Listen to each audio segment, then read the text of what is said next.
একজন বিবাহিতা নারীর অন্য কোনো যতক্ষণ পর্যন্ত তাদের বিবাহ বিচ্ছেদ না হয় ততক্ষণ পর্যন্ত অন্য কোনো পরপুরুষের সঙ্গে বিবাহ দেওয়া বৈধ নয়। অথচ আপনি আপনার ছেলেকে আপনার লালন পালন করার দায়িত্ব ছিল আপনার, সুশিক্ষিত করার দায়িত্ব ছিল আপনার। 2 পয়সার জন্য আপনি দিল্লি, বোম্বাই, হরিয়ানা, কাশ্মীরে পাঠিয়ে দিয়ে আপনার সন্তানের জীবনকে নষ্ট করেন, আপনার মান সম্মান হানি হয়, আপনার সেদিকে কোনো ভ্রুক্ষেপ নেই। কাল কিয়ামতের দিন আপনাকে জবাবদিহি হতে হবে। এই জন্য আপনার মাদ্রাসা আছে, আপনার বাড়ির দরজায় মাদ্রাসা আছে, কমসে কম এতটুকু শিক্ষা দিন, আপনার ছেলেকে এতটুকু যাতে শিক্ষা জানতে পারে, ইসলাম কি এতটুকু যাতে জানতে পারে, আপনার সন্তান যাতে এতটুকু জানে যে অপরের মেয়েকে, অপরের বিবাহিতা নারীকে, দ্বিতীয়ত যদিও বিবাহিতাও না হয়, অবিবাহিতাও হয়, তবুও তাকে বিনা অভিভাবকে, বিনা গার্জিয়ানে বিবাহ দেওয়া বৈধ নয়।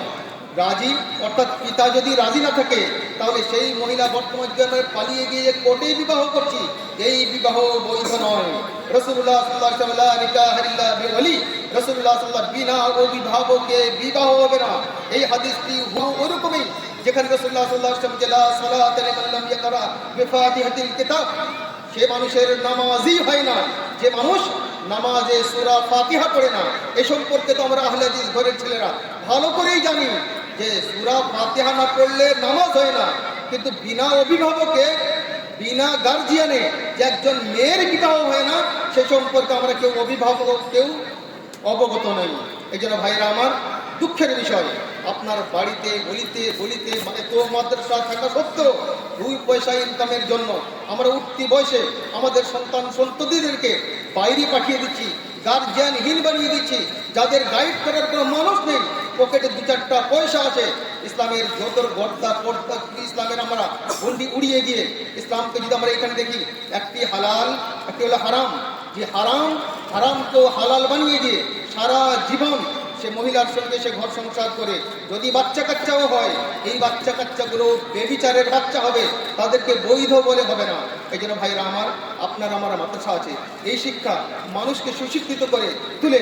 এই জন্য রাসূলুল্লাহ সাল্লাল্লাহু আলাইহি ওয়াসাল্লাম বলেন, খায়রুকুম মান তাআল্লামাল কুরআন ওয়া আল্লামা, পৃথিবীর মধ্যে সবথেকে উত্তম মানুষ, ভালো মানুষ সে যে ব্যক্তি কোরআন শিক্ষা অর্জন করলো এবং কোরআনের শিক্ষা দিল। এই হাদিসের মধ্যে রাসূলুল্লাহ সাল্লাল্লাহু আলাইহি ওয়াসাল্লাম ছাত্র এবং শিক্ষক উভয়কে পৃথিবীর সবথেকে উত্তম মানুষ বলেছেন। পৃথিবীর কোনো পুস্তক পড়লে নেকি পাওয়া যায় না, অথচ রাসূলুল্লাহ সাল্লাল্লাহু আলাইহি ওয়াসাল্লাম কোরআন সম্পর্কে বলেন, মান কারা হারফাম মিন কিতাবিল্লাহ ফালাহু বিহি হাসানাহ ওয়াল হাসানাতু বিআশরি আমসালিহা, যে ব্যক্তি কোরআনের একটি অক্ষর পড়ে তার জন্য একটি নেকি, একটি নেকিকে আল্লাহ তাবারক ওয়া তাআলা 10 পর্যন্ত বাড়িয়ে দেয়। এজন্য যে ব্যক্তি কোরআনে পড়ে এবং কোরআনের দক্ষতা অর্জন করেছে, কোরআনকে মুখস্থি করেছে, আল্লাহ তাআলা রাসূল সাল্লাল্লাহু আলাইহি ওয়াসাল্লাম তার উদাহরণ দেন, মাতালুল্লাযী ইয়াকরাউল কোরআন, যারা কোরআন পড়ে ওয়া হুয়া হাফিজুন, এবং সে কোরআনকে মুখস্থি করেছে, লাহু মা'আস সাফারাতিল কিরামিল বারারা, কাল কিয়ামতের দিন তারা সম্মানিত ফেরেশতাদের সঙ্গে হবে। এবং যারা কোরআন পড়ে, এবং যারা কোরআন পড়ে অথচ তাকে কোরআন পড়া তার জন্য কষ্টকর হয়, ওয়া হুয়া আলাইহি শাদীদ, তার জন্য কষ্টকর হচ্ছে, ফালাহু আজরান, তার জন্য ডবল নেকি, একটি পড়ার নেকি আর একটি চেষ্টা করার নেকি। এই জন্য ভাই আমার, পৃথিবীতে এমন কোনো পুস্তক নেই যাকে রিডিং পড়লে নেকি পায়, অথচ রাসূলুল্লাহ সাল্লাল্লাহু আলাইহি ওয়াসাল্লাম বলেছেন, আপনি যদি কোরআন পড়েন, তাহলে যদি আপনি কোরআনকে মুখস্থি করেন, কাল কিয়ামতের দিন আপনি সম্মানীয় ফেরেশতাদের সঙ্গে হবেন। কিন্তু আপনি যদি কোরআন পড়ছেন, চেষ্টা করছেন, পাচ্ছেন না, আটকে পড়ছেন, আপনার জন্য কষ্ট হচ্ছে, তবু আপনার জন্য ডবল নেকি, একটি চেষ্টা করার নেকি আর একটা হচ্ছে আপনার পড়ার নেকি। ওইভাবে রাসূলুল্লাহ সাল্লাল্লাহু আলাইহি ওয়াসাল্লাম যে ব্যক্তি কোরআন তার সন্তানকে কোরআন মাজিদের শিক্ষা দিল, কোরআনের মতো আমল করলো, সেই ব্যক্তির সম্পর্কে রাসূলুল্লাহ সাল্লাল্লাহু আলাইহি ওয়াসাল্লাম বলেন, মান কারাআল কুরআনা ওয়া তাআল্লামা ওয়া আমিলা বিহি উলবিসা ওয়ালিদাহু ইয়াওমাল কিয়ামা তাজাম মিন নূর দাওহু মিথলা দাওয়িশ শামস। রাসূলুল্লাহ সাল্লাল্লাহু আলাইহি ওয়াসাল্লাম যে ব্যক্তি তার সন্তানকে কোরআন মাজিদের শিক্ষা দিল এবং সে সন্তান কোরআন মাজিদের মতো আমল করলো, কাল কিয়ামতের দিন সমস্ত মানুষের সামনে তার মাতা পিতাকে আল্লাহ তাবারক ওয়া তাআলা উপস্থিত করবে এবং তাকে তার মাথায় তাজ নূরের মুকুট পরানো হবে। রাসূলুল্লাহ সাল্লাল্লাহু আলাইহি ওয়াসাল্লাম বলে, সেই মুকুটটি কেমন? দাওহু মিথলা দাওয়িশ শামস, যার আলো হবে সূর্যের আলোর থেকে উত্তম, ويكسى والده حلتين لا يقوم لهما الدنيا فيقولان بما كسينا هذا فيقال بأخذ ولدكم القرآن। এবং তার মাতা পিতাকে এক জোড়া কাপড় পরানো হবে। এই কাপড়ের মূল্য যদি সারা পৃথিবীকে বিক্রি করে পৃথিবীর মধ্যে যা কিছু আছে তার সমতুল্য হবে না। এই যে রাসূলুল্লাহ সাল্লাল্লাহু আলাইহি সাল্লাম, যে ব্যক্তি তার সন্তানকে কোরআন মাজিদের শিক্ষা দিবে, সেই সন্তান কোরআনের মতো আমল করবে, তার ফজিলত পৃথিবীর বুকে সবথেকে উত্তম মানুষ। এবং তার মাতা পিতার সম্মানের জন্য সমস্ত মানুষের সামনে হাসরের মাঠে আল্লাহ তাবারক তাআলা একটি নূরের মুকুট পরাবে, যেই মুকুটটি হবে সূর্যের থেকে আলোকিত। তাকে এক জোড়া কাপড় পরানো হবে, যেই কাপড়ের মূল্য দুনিয়া এবং দুনিয়ার মধ্যে যা কিছু আছে তার থেকে উত্তম। এই জন্য একজন মানুষ কিয়ামতের দিন এক একটি নেকির জন্য দৌড়াদৌড়ি করবে, ছুটাছুটি করে বেড়াবে। আল্লাহ তাবারক ওয়া তাআলা ইয়াউমা ইয়াফিরুল মারউ মিন আখি ওয়া উম্মিহি ওয়া আবি ওয়া সাহিবাতিহি ওয়া বানি লিকুল্লি ইমরিইন মিনহুম ইয়াউমাইযিন শা'নুন ইউগনি।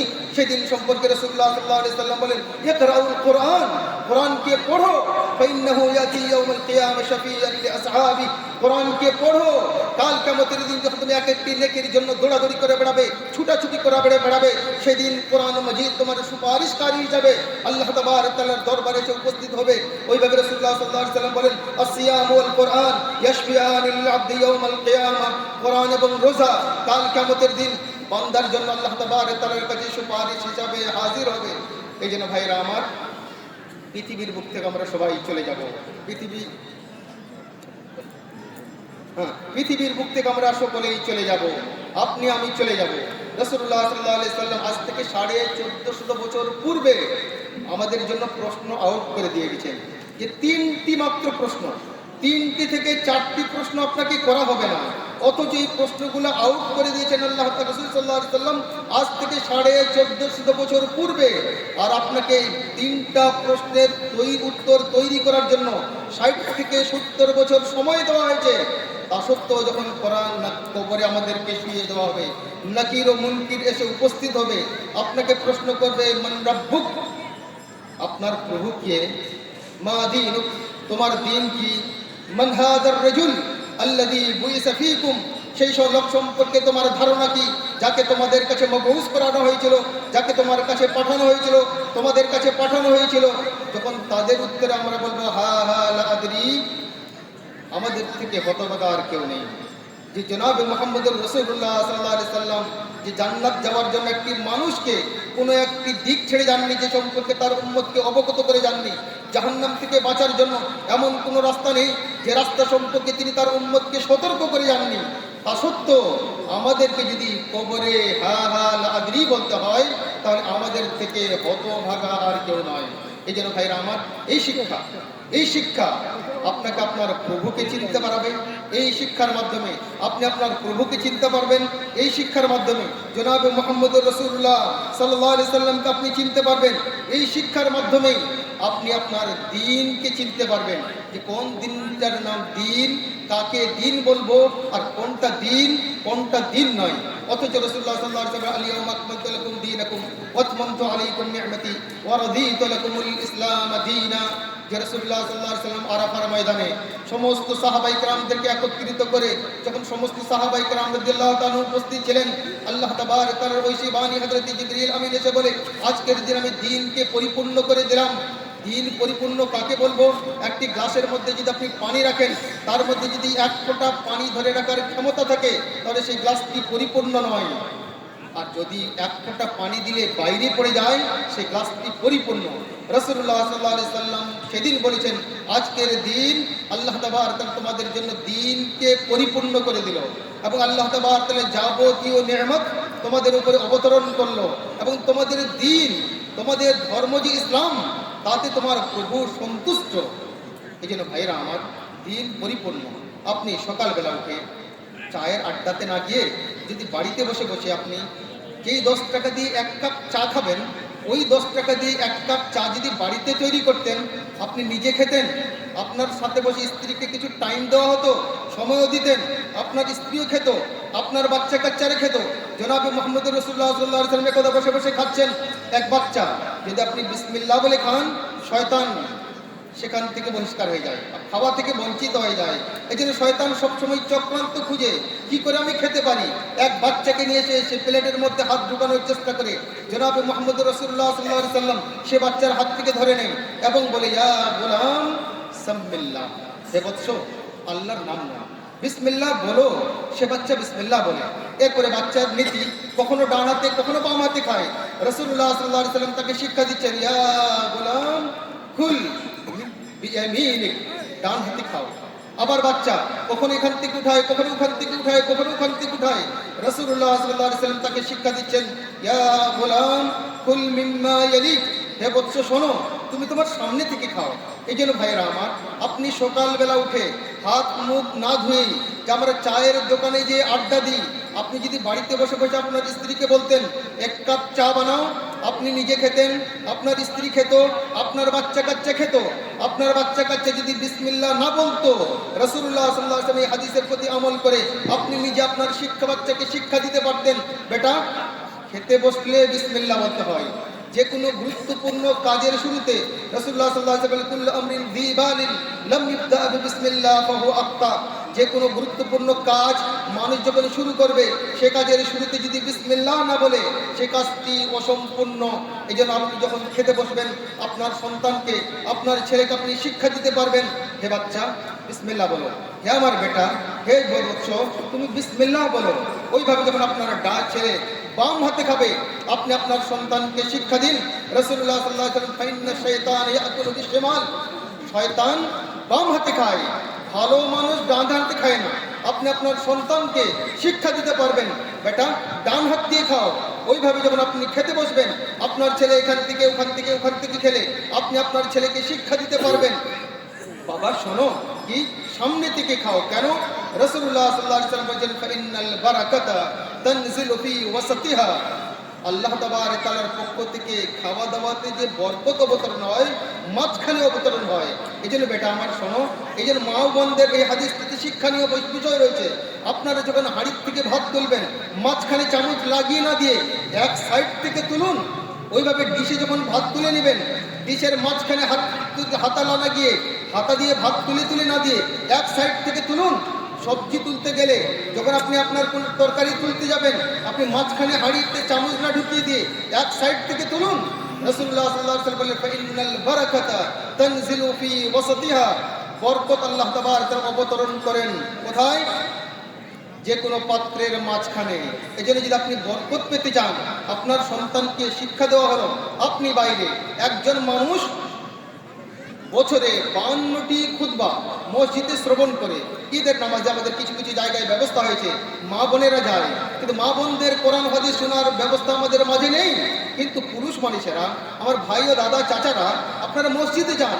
মসজিদে খতিব যদি ধারাবাহিকভাবে এক একটি বিষয় ভিত্তিক আলোচনা করে, ওই বিষয় ভিত্তিক আলোচনা যদি আপনি শুনেছে, যদি আপনার স্ত্রীকে আধা ঘন্টা 10 মিনিট 15 মিনিট সময় দেন, আপনি যে জিনিসটা শিখে আসলেন আপনি আপনার বাড়িতে আপনার সন্ততিকে, আপনার স্ত্রীকে, আপনার মা বোনকে আপনি শিক্ষা দিতে পারেন। এই জন্য একজন মানুষের আমাদের প্রয়োজন রয়েছে। এই সমস্ত মাদ্রাসাগুলা, এই মক্তবগুলা আজ থেকে 10 বছর 15 বছর আগে যখন দেখি, যখন আমরা মক্তবে পড়াশোনা করতাম, স্কুলে পড়লেও আমাদের গার্জিয়ানেরা, মা বাবারা সকালবেলা উঠেই, যদি প্রাইমারি স্কুল বিকালে হতো তাহলে সকালে আমরা মাদ্রাসায় পড়তে যেতাম, আর যদি আমাদের স্কুল সকালবেলা হতো তাহলে মাদ্রাসাগুলোকে মক্তবগুলোকে বিকালবেলা পড়ানো হতো। গ্রামের প্রতিটা বাচ্চা কোরআন মাজিদ পড়তে জানত, কোরআন মাজিদ শিখত। কিন্তু বর্তমান যুগে আপনি সময় পান আপনার বাচ্চাকে স্কুলে পড়ার জন্য, আপনার বাচ্চাকে টিউশন পড়ার জন্য আপনার সময় হয়, অথচ যে কোরআন মাজিদের শিক্ষা অর্জন করা আপনার উপরে অপরিহার্য, যেই কোরআনের শিক্ষা দেওয়ার জন্য জনাবে মুহাম্মদুর রাসূলুল্লাহ সাল্লাল্লাহু আলাইহি ওয়াসাল্লাম পৃথিবীর উত্তম মানুষ, যাকে আল্লাহ তাবারক তাআলা পৃথিবীর বুকে নবী ও রাসূল করে পাঠিয়েছিলেন, আল্লাহ তাবারক তাআলা আপনাকে সামনে একটি বিধান স্বরূপ কোরআন মাজিদ দিল। এই কোরআন মাজিদকে বোঝার জন্য আপনাকে 60 বছর 70 বছর সময় দিল, অথচ আপনি পুঙ্খানুপুঙ্খানুভাবে না বুঝলেও ডেইলি যদি আমি রুটিন বানিয়ে নিই, এই কোরআন মাজিদের 5টি করে আয়াত পড়ি, আর এই 5টি করে আয়াত যদি আপনি ডেইলি পড়েন, ইনশাআল্লাহ আপনি 1 বছর 2 বছর 3 বছরে পুরো কোরআন মাজিদের সারমর্ম ইনশাআল্লাহ জেনে যাবেন। পুঙ্খানুপুঙ্খানুভাবে না বুঝলেও কোরআন মাজিদে আমাদেরকে আল্লাহ তাআলা কি শিক্ষা দিয়েছেন এতটুকু অবশ্যই বুঝবো। সূরা ফাতিহা, দুর্ভাগ্যের বিষয়, সূরা ফাতিহা আপনি যারা নামাজি আমরা পাক্কা সচ্চা, ডেইলি 17 রাকাত ফরজ নামাজ পড়েন, ডেইলি 17 রাকাতেই আপনি সূরা ফাতিহার তেলাওয়াত করেন, কারণ সূরা ফাতিহা ছাড়া নামাজ হয় না। আমাদের অধিকাংশ নামাজিদেরকে যদি জিজ্ঞাসা করি, ভাই আপনি ডেইলি 17 রাকাত ফরজ নামাজ পড়েন, 12 রাকাত সুন্নতে মুআক্কাদা পড়েন এবং 1 রাকাত বিতর পড়েন, সুন্নত নফলগুলা বাদেই দিলাম, এতবার সূরা ফাতিহার রিপিট করুন, বলুন তো দেখি সূরা ফাতিহার অর্থ কি? আমরা শতকরা 2জন 4জন 5জন মানুষ গুনে পাবো না যারা আমরা সূরা ফাতিহার অর্থ জানি, যারা আমরা সূরা ফাতিহার অর্থ জানি। এটা দুর্ভাগ্যের বিষয় নয়? যেই সূরাটা আমরা এতবার রিপিট করি, এতবার পড়ি, দিনে আপনি এতবার রিপিট করছেন, কিন্তু অথচ আপনাকে যদি জিজ্ঞাসা করা হয় এই সূরা ফাতিহাকে আপনি বরংবার রিপিট করছেন, বারবার নামাজে পড়ছেন, বলুন তো দিকে সারমর্ম কি? কেনই বা আল্লাহ তাআলা এই সূরাকে এতবার পড়তে বলেছেন? আমরা কোনোদিন ভ্রুক্ষেপ দিয়েছি? অথচ আমাদের কোরআন আমাদেরকে দাওয়াত দিচ্ছে, আফালা তাকিলুন, কি তোমরা একটু বিবেক রাখো না? আফালা ইয়াতাদাব্বারুন, তোমরা কি কোরআন মাজিদকে নিয়ে একটু চিন্তা ভাবনা করছো না? যে কোরআন মাজিদ আমাদেরকে দাওয়াত দিচ্ছে যে কোরআন মাজিদকে গবেষণা করো, কোরআন মাজিদ নিয়ে চিন্তা ভাবনা করো, কোরআন মাজিদকে পড়ো। আজকে অন্য জাতিরা কোরআন মাজিদকে পড়ে কোথায় না কোথায় পৌঁছে যাচ্ছে, আর আমরা মুসলমানে ঘরে জন্মগ্রহণ করে আমরা মুসাল্লায় বসে বসে শুধু দোয়াই করি। এই জন্য ভাইরা আমার, বর্তমান যুগে যদি আপনি দেখেন হাদিস শাস্ত্রের 9টা বড় বই, হাদিস শাস্ত্রের 9টা বড় বই, যাদের সূচিপত্র আকারে একটি বই তৈরি করেছে যার নাম হলো মুজামুল মুফারাস আলফাজিল হাদিস। এই বইটা তৈরি করেছে 9টা বইয়ের সূচিপত্র একজন খ্রিস্টান থাইল্যান্ডের একজন প্রফেসর 9টা বইয়ের সূচিপত্র তৈরি করে। আপনি যদি মনে করেন কালা শব্দটি ইমাম বুখারীর মধ্যে কতবার ব্যবহার করেছে, মুসলিমের মধ্যে কতবার ব্যবহার করেছে, আবু দাউদে তিরমিজির মধ্যে কতবার ব্যবহার করেছে, একজন খ্রিস্টান ঘরে জন্মগ্রহণ করেও বর্তমান যুগে 9 খণ্ডে পাওয়া যায়। 1 খণ্ড তৈরি করতে তার সময় লেগেছে 31 বছর। 31 বছর সময় অতিবাহিত করে 1 খণ্ড বই তৈরি করেছে। কি প্রয়োজন ছিল তার? একজন খ্রিস্টানের ঘরে জন্মগ্রহণ করে মুসলমানদের বড় বড় হাদিসের বইগুলির মধ্যে সে বইগুলির সূচিপত্র তৈরি করেছে, তার সময় লেগেছে 1 খণ্ড তৈরি করতে 31 বছর। আর পরবর্তীতে তার মৃত্যুর পরে তার শিষ্যরা যখন একটি জিনিস তৈরি করে নিয়েছে, ঢাঁচা পেয়ে গেছে, বাকি আর 8 খণ্ডে বর্তমান বাজারে 9 খণ্ডে পাওয়া যায়। মুজামুল মুফারাস আলফাজিল হাদিস, ডক্টর ভিং সিং এর লেখা এই বইটি যদি আমরা বর্তমান যুগে আলেম ওলামারা পেয়ে যাই, তাহলে আপনি যদি যে কোনো বইয়ের একটি শব্দ দেখে নেন, এই হাদিসটি কোথায় কোন জায়গায় পাওয়া যাবে, কোন বইয়ের কত পৃষ্ঠায় পাওয়া যাবে, কতবার ব্যবহৃত হয়েছে, একটি শব্দ খুঁজলে আপনি পেয়ে যাবেন। ওইভাবে কোরআন মাজিদের মুজামুল মুফারাস আলফাজিল কোরআন সম্পর্কে একটি বই লেখা হয়েছে। ওইভাবে দি 100 নামে একটি রাসূলুল্লাহ সাল্লাল্লাহু আলাইহি সাল্লামের জীবনী এবং অন্যান্য 100 জন মুনিশির জীবনীকে একত্রিত করা হয়েছে, যার নাম দেওয়া হয়েছে কি দি 100। এই বইটির আরবিতে তর্জমা হয়ে গেছে, বাংলাতে তর্জমা হয়ে গেলেও যে ব্যক্তি বাংলায় তর্জমা করেছে সে কিছু বিশ্বাসঘাতকতা করেছে, কারণ সে যে দি 100 বইয়ের মধ্যে যে লোকগুলোর নাম নিয়ে এসেছে তার মধ্যে থেকে কিছু নামকে বাদ দিয়ে নিজের পক্ষ থেকে কিছু নামকে ঢুকিয়েছে।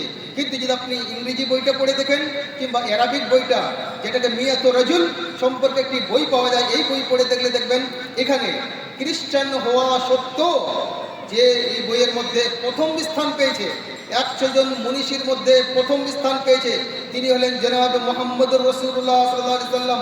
এবং তিনি তার ভূমিকায় লিখছেন যে আমি একজন খ্রিস্টান ঘরে জন্মগ্রহণ করেছি, অথচ আমি দি 100 জন মুনিশির বইকে জীবনীকে একত্রিত করছি। আমি চাইলে যিশুকে, হযরত ঈসাকে 1 নম্বরে রাখতে পারতাম, কিন্তু আমি নন মুসলিম হওয়া সত্ত্বেও জনাব মুহাম্মদুর রাসূলুল্লাহ সাল্লাল্লাহু আলাইহি সাল্লামকে 1 নম্বরে রাখতে বাধ্য হয়েছি। কেন? আমি যখন কম্পেয়ার করি, দাড়ি পাল্লাই ওজন করি, একদিকে মোহাম্মদকে একদিকে ঈসাকে, কোনো এমন একটি সাইড পাইনি যেই সাইডে আমি মোহাম্মদকে নিচা দেখাতে পারবো ঈসার থেকে, যেই সাইডটাকে আমি মোহাম্মদকে নিচু করতে পারবো ঈসার থেকে, যিশুর থেকে কোনো সাইডে মোহাম্মদকে নিচু করতে পারবো এরকম কোনো দিক, এশারা ইঙ্গিত আমি কোথাও ইসলামিক বই পুস্তকে খুঁজে পাইনি। যাতে মানুষ আমাকে বিশ্বাসঘাতকতা না বলে, মানুষ যাতে আমাকে নাইনসাফি না বলে, মানুষ যাতে আমাকে বলে আমি বেইনসাফি করিনি, ন্যায় বিচার করেছি। এই জন্য জনাব মুহাম্মদুর রাসূলুল্লাহ সাল্লাল্লাহু আলাইহি সাল্লামকে 1 নম্বরে রাখতে বাধ্য হয়েছি। একজন নন মুসলিম খ্রিস্টান আল্লাহর নবী সাল্লাল্লাহু আলাইহি সাল্লামের জীবনীকে নিয়ে এত ঘাটাঘাটি করে যে একজন তাদের নবী, তাদের ধর্মগুরু জনাব ঈসা আলাইহিস সালামের জীবনীকে নিয়ে কম্পেয়ার করতে গিয়ে কোনো এক দিক দিয়ে জনাব মুহাম্মদুর রাসূলুল্লাহকে তার থেকে নিচু দেখাতে পারেন, তাহলে রাসূলুল্লাহ সাল্লাল্লাহু আলাইহি সাল্লামের জীবনী নিয়ে সে কতটা রিসার্চ করেছে। আর আমরা মুসলিম ঘরে জন্মগ্রহণ করে মুসলমানের বাড়িতে জন্মগ্রহণ করা সত্ত্বেও মাতা পিতা আব্দুল্লাহ, আব্দুর রহমান, আব্দুল সত্তার, অথচ আমাদেরকে যদি প্রশ্ন করা হয়, ভাই বলুন তো দেখি আপনার নবী কে, আমাদের উত্তর নেই। অথচ দিন রাতে আমরা অহরহ পড়ি লা ইলাহা ইল্লাল্লাহ মুহাম্মাদুর রাসূলুল্লাহ, কিন্তু তাকে যদি জিজ্ঞাসা করা হয় বলুন তো দেখি তোমার নবীকে, তোমার রসুলকে, আমি আমার রসুলের নামই জানি না। এই হতভাগা মুসলিম আমরা। এই জন্য একজন মুসলমানের উপরে তিনটি বিষয়ে শিক্ষা অর্জন করা অপরিহার্য। এর মধ্যে প্রথম জিনিস হচ্ছে একজন মানুষ চিনবে তার প্রভুকে। আপনি আপনার প্রভুকে চিনতে চান, আপনাদের মতো বক্তব্য, এই বক্তব্যগুলোকে ভালো একজন শিক্ষক, কারণ বেসিক ট্রেনিংটা, বেসিক শিক্ষাটা যদি ভালো না হয়, তাহলে আগে আপনি যতই যান, আপনার গোড়াটা যদি নড়বড় হয়, গাছের যদি আপনি একটা গাছ লাগিয়ে দেন, ডালপালা কেটে দিলে সারা বেরোতে পারে, কিন্তু যদি গাছের যদি আপনি শিকড়গুলোই কেটে দেন, সে গাছ আর বাঁচতে পারে না। এই জন্য আমরা মনে করি মক্তব চলছে, চলুক, আরে কোনো রকম একটু গ্রামের 500, 700, 1000 টাকা দিয়ে কোনো একটা শিক্ষক রেখে দিয়ে কোনো রকম কাজ চলুক না। রে বাবা, একজন মানুষের উচিত আপনি মক্তবের শিক্ষাটাই হচ্ছে এটা বেসিক শিক্ষা। এই শিক্ষা যদি মজবুত না হয়, এই গোড়াটা যদি মজবুত না হয়, আমরা বাংলাতে দুটা জো পড়ি, একটা বর্গীয় জো, একটা অন্তস্থ জো। তবে আমরা যখন লিখতে বলা হয় আপনাকে নামাজ, যাকাত, আমাদের কলম আটকে যায়, কোন জো দিয়ে লিখবো, বর্গীয় জো দিব না অন্তস্থ জো দিব। আরবি যখন আপনি পড়তে যাবেন, 29টা অক্ষরের মধ্যে 5টি জো আছে, 5টি জো আছে। প্রথম জো হচ্ছে জিম, এরপর হচ্ছে জাল, এরপরে জা, এরপরে র, এরপরে ত, এরপরে র। এই 5টি যে জো ব্যবহার হয়েছে, আপনাকে আমরা যেমন হবে জাকির নায়ক। আমি যখন ওখানে ছিলাম সৌদিতে, যখন আপনি একটু উমরার লিস্ট বানাচ্ছি, লিস্ট বানাতে আমাদের অফিসের বস বলে তুমি একটু অমুক জায়গায় যাও তো, লিস্টটা একটু আমি বানাই। আমাদের বীরভূমের এক ছেলে, তাকে জিজ্ঞাসা করে ভাই তোমার নাম কি, ওই জাকিউদ্দিন। কি? ওই জাকিউদ্দিন। কি? জাকিউদ্দিন। আর কলম চলছে না। এবার আমাকে ডেকে বলে ভাই শোনো, আমি ওই জায়গায় যাচ্ছি, তুমি নামগুলো লিখো, কারণ আমি এদের নাম, আমার কলম চলছে না। কারণ আমরা শুনে যে অভ্যস্ত, যেই জায়গায় আমরা যদি জিজ্ঞাসা করি কে, জাকির নায়ক সারা বিশ্বে প্রসিদ্ধ হলো, যখন আমরা জিজ্ঞাসা করি গ্রাম্য মানুষকে ভাই ওনার নাম কি, হচ্ছে ডক্টর জাকির নায়ক। এই যে যা জিম দিয়ে বলি, এখানে যখন আমরা কলমকে যদি ভালো করে উচ্চারণ না জানি, এখানে আপনার কলম আটকে যাবে, জাকির আর লিখতে পারবেন না। যদি ওটি অরিজিনালি সেটা জাকির নয়, সেটা রাকির। হ্যাঁ, এই জায়গায় যদি আমরা উচ্চারণ করি জাকির, আপনি আপনার ছেলেকে যখন শিখাবেন আলিফ বে তে ছে, হ্যাঁ ছে ছে, আর সিন আর সিন, ছোট সিন বড় সিন, ছোট হা বড় হা, ছোট কাপ আর বড় কাপ। অথচ আপনি যখন কোরআন পড়বেন কুল হুয়াল্লাহু আহাদ, এই জায়গায় যদি বাংলাতে আমাদের কো একটাই, এই কো 29টা অক্ষরকে যদি আপনি ভালোভাবে ক্যাপচার করতে না পারেন, ছোট কাপ দিয়ে যদি আপনি লিখে, যেটাকে আমরা আমাদের ভাষায় ছোট কাপ বলি, এই ছোট কাপ দিয়ে যদি লেখেন কুল, আপনি যদি বলেন কুল হুয়াল্লাহু আহাদ, যেমন আমাদের বক্তব্যে পড়া হয় কুল হুয়াল্লাহু আহাদ, মানে হলো মোহাম্মদ তুমি খাও, আল্লাহ একটা। ভাই যদি আপনি আল্লাহকে খেয়ে নেন, কোরআন পড়লে নেকি পাবেন? জান্নাত যাবেন? জান্নাত আপনার জন্য অপরিহার্য হবে না আপনাকে জাহান্নামের দিকে আপনার রাস্তা ফেলে দিবে? কোরআন পড়েও, কোরআনের শিক্ষা অর্জন করেও আপনি নেকি থেকে বঞ্চিত হবেন কেন? কোরআন পড়ছেন, কোরআন পড়ে কোরআনের অর্থ হচ্ছে মোহাম্মদ তুমি বলো, মোহাম্মদ তুমি খাও, আল্লাহ এক, আল্লাহ এক। এই জন্য এই জায়গায় যখন আমাদের কুল শব্দের অর্থ হলো বলো, আর কুল শব্দের অর্থ হলো খাও। এই জন্য আমাদের বেসিক ট্রেনিং, যখন আপনি আপনার বক্তব্যে বাচ্চাদেরকে পড়াচ্ছেন, এখানে একজন ভালো শিক্ষক রাখুন। যদি আপনাকে একটু হাই কোয়ালিটির বেতনও দিতে হয়, কোনো আপত্তি নেই, একটু বেতন ভালো দিন। ভাই আপনি চাচ্ছেন আপনার সন্তান সন্ততিরা একটা ভালো স্কুলে চাকরি পাক, আপনার বক্তব্যে যে আপনার জন্য আপনার বাচ্চাকে শিক্ষা দিচ্ছে, 5 ওয়াক্ত আপনাকে নামাজ পড়াচ্ছে, আপনার বিয়ে লাগলে আপনার বিবাহ পড়াচ্ছে, আপনি মরে গেলে আপনার জানাজা পড়াচ্ছে। কিছু মানুষ বলে যে মোল্লার দৌড় মসজিদ পর্যন্ত, কিন্তু এ কথাকে আমরা বিশ্বাস করি না। একজন মোল্লার দৌড় আপনার জন্ম থেকে নিয়ে আপনাকে কবরে রেখে দেওয়া পর্যন্ত, কবরে রাখা পরেও আপনার পিছু ছাড়ে না যতদিন ওই মোল্লা বেঁচে আছে। আপনি যখন জন্মগ্রহণ করেন, আপনার মা আপনার চাচা দৌড়িয়ে যায় কি আমার ঘরে একটি সন্তান জন্মগ্রহণ করেছে, তার কানে আজান দিতে হবে, তখন আপনি মোল্লা খুঁজে বেড়ান। যখন আপনার সন্তান 7 দিনের দিন আকিকা করতে হবে, আকিকার জন্য আপনি আপনার একজন মোল্লার কাছে যান। আপনার সন্তানের একটি ভালো নাম রাখতে হবে, তখন আপনি মোল্লার কাছে যান। আপনার সন্তানকে শিক্ষা দিতে হবে, আপনি মোল্লার কাছে যান। আপনার ছেলের বিবাহ পড়াতে হবে, আপনি মোল্লার কাছে যান। আপনি মরে গেছেন, আপনার ছেলে মারা গেছে, তখন ওই মোল্লাকে ডাকেন। আপনাকে কবরে নামাতে হবে, তখন ওই মোল্লাকে ডাকান। আবার আপনার কিছু তার জন্য কিছু কল্যাণমূলক কাজ করবেন, তবু ওই মোল্লাকে ডাকেন। আমি এতগুলো কাজ আপনার করে এর সঙ্গে আপনি অবহেলা করেন কেন? এই লোকটার সঙ্গে আপনি অবহেলা করেন কেন? নিজের জন্য ভাবেন যে আমার কি 5,000 10,000 টাকাতে হয় না, কিন্তু অথচ মৌলবি মক্তব্য একটি মৌলবি রেখেছেন, তাকে 2,000 4,000 5,000 দিয়ে আমরা তাকে বিদায় করে দিই। ওই মৌলবীর টাকাতে বরকত আছে, মৌলবীর টাকাতে বরকত আছে। তবে মৌলবীর টাকাতে বরকত নেই, মৌলবীর মনটা বড় আছে, মৌলবীর মনটা বড় আছে। এই জন্য আপনি আপনার মসজিদের ইমাম এমন একজন মানুষকে নির্বাচিত করুন যে যদি আপনাকে একটু পারিশ্রমিক বেশিও দিতে হয় কোনো আপত্তি নেই, যাতে সুশিক্ষিত হয়, ভালো শিক্ষা থাকে তার মধ্যে। কেন? সে আপনাকে বছরে 52টি সপ্তাহ পাবে, 52টি সপ্তাহ পাবে। যেমন আপনারা আজকে এত বড় প্যান্ডেল করেছেন, কিন্তু প্যান্ডেল খালি, কাউকে আপনি ধরে আনতে পারবেন না। কিন্তু শুক্রবার দিন সে 5 ওয়াক্ত নামাজ না পড়লেও মসজিদে সে হাজিরি দেয়। জুমার খতিব খুতবা দিতে গিয়ে যদি 5 মিনিট দেরিও করে, সে মসজিদ থেকে বেরিয়ে যায় না। বাধ্যতামূলক তাকে খুতবা শুনতে হয়, বাধ্যতামূলক সে খুতবা শুনে। কিন্তু এই জায়গায় যদি আপনি দেখেন একজন মানুষ, আপনি আজকে বসে পারবেন না, ঈদের নামাজে পড়তে গেছেন, চাইলে খুতবা শুনলো, না চাইলে সেখান থেকে পালিয়ে গেল, সেখানেও খুতবা শুনে না। কিন্তু জুমার খুতবা বাধ্যতামূলক তাকে শুনতে হয়। এই জন্য মসজিদের খতিব যদি একজন ভালো রাখেন, যোগ্য আলেম রাখেন, সে যদি বিষয় ভিত্তিক হিসাবে খুতবা দেয়, সে যদি ধারাবাহিক একটা বিষয়কে নির্ধারণ করে, আজকের দিন আমাকে অমুক বিষয়ে খুতবা দিতে হবে, আগামী সপ্তাহে আমাকে অমুক বিষয়ে খুতবা দিতে হবে, এরপরের সপ্তাহে আমাকে অমুক বিষয়ে খুতবা দিতে হবে, 52 সপ্তাহে 52 বিষয়ে যদি আপনাকে খুতবা দেয়, সেই ইমাম যদি আপনাকে 4 বছর 5 বছর আপনার গ্রামে ইমামতি করে, ইসলামের এমন কোনো বিষয় থাকবে না যেসব বিষয় সম্পর্কে আপনি অবগত হবেন না, যে বিষয় সম্পর্কে আপনি অবগত হবেন না। এই জন্য আমরাও যেরকম, আমাদের গ্রামের মসজিদের ইমামও সেরকম। সে মনে করে গলে মালে যাই যদ্দিন, এইরকম করে খাবো কতদিন। এই আমরা এরকম করেই চলতেই থাকি যে কি না তো কোনো দিন ইমাম সাহেবের ভাগ্যে জুটে যে আজকে আমাকে খুতবা দিতে হবে। এটা আমার একটা দায়িত্ব, মানুষের দায়িত্ব আমি কাঁধে নিয়েছি। 2-4টি বই পুস্তক পড়ে যাই, 2-4 জন আলেম ওলামার বক্তব্য শুনে যাই, যে মানুষের সামনে যে কিছু বক্তব্য রাখবো, রেফারেন্সে যাতে দিতে ভুল না হয়।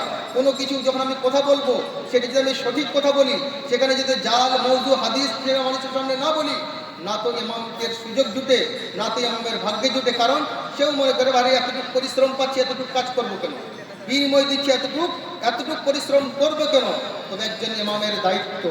আর রাসূলুল্লাহ সাল্লাল্লাহু আলাইহি ওয়াসাল্লাম কুল্লুকুম রাঈন ওয়া কুল্লুকুম মাসউলুন আন রাইয়াতিহি, প্রত্যেকটা মানুষ এক একজন গার্জিয়ান, তার গার্জিয়ানত্ব সম্পর্কে, তার অভিভাবকত্ব সম্পর্কে আল্লাহ তাআলা তাআলা কিয়ামতের দিন জিজ্ঞাসা করবেন। আপনি বক্তব্যে পড়ার দায়িত্ব নিয়েছেন, বক্তব্যে পড়াচ্ছেন, আপনার মধ্যে যদি ওই যোগ্যতা না থাকে, 29টা অক্ষরের মাখরাজ না জানেন, আজকে মোবাইলে পাওয়া যাচ্ছে, আপনি মোবাইল খুলুন, কিছুদিন আপনি বাড়িতে চর্চা করুন, নিজে নিজে শিখুন, আর না হলে অনলাইনে কারোর কাছে শিখে নিন, যাতে করে আপনি যেই বাচ্চাদেরকে শিক্ষা দিচ্ছেন তাদেরকে ভালোভাবে শিক্ষা দিতে পারেন।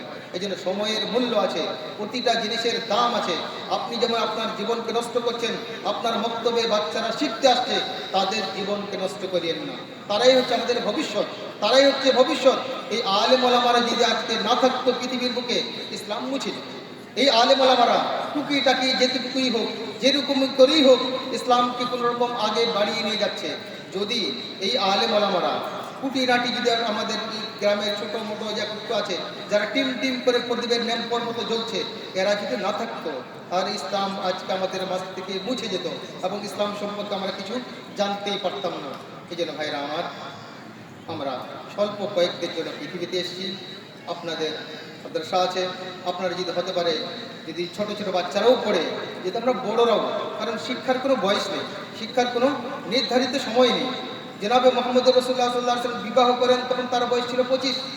মা খাদিজা রাদিয়াল্লাহু তাআলা আনহার বয়স তখন 40, মাঝখানে ব্যবধান 15 বছর।